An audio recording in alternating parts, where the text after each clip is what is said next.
দেখো বন্ধুরা, বাবা বাজারে গেছিল আর মাছ এনেছে, নোনা মাছ। কি আয়লা মাছ না কি মাছ বলে এই মাছটা, আমি ঠিক জানি না এই মাছটার নাম। বাবাকে নিয়ে এসছে। মা তো বাজারে যেতে পারছে না, এখন মা অনেকটাই অসুস্থ। আজকে মা আর বাবা দুজনে রেডি হয়ে নিয়েছিল যে বের হবে বলে, হসপিটালে যাবে বলে, বের হবে বলে। হঠাৎ কি মন হলো বাড়ি থেকে তুমি থেকে গেল। আরে দেখো এই মটরশুঁটিগুলো দেখো সব মুখ বেরিয়ে গেছে।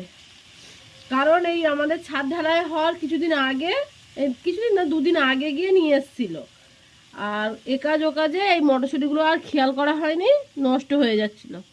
তাই এগুলো সব ছাড়িয়ে রেখেছি, ছাড়িয়ে ভালো করে ধুয়ে আর একটা ভালো কৌটোর মধ্যে রেখে দেবো, এয়ারটাইট কন্টেনারের মধ্যে রেখে দেবো। আর এদিকে মাছের ঝাল করছি। দেখো মাছের ঝালে এই টমেটো, পেঁয়াজ আর কাঁচা লঙ্কা দিয়ে মাছের ঝাল বানাচ্ছি। ও বাবা, ওই পেছার পরে আবার কি আওয়াজ হচ্ছে?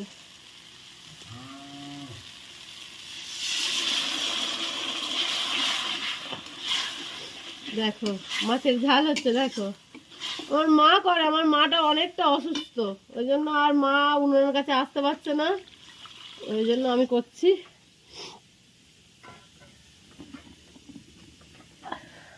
দেখ মাছের ঝাল কেমন হয়েছে দেখে বলো তোমরা কমেন্ট করে।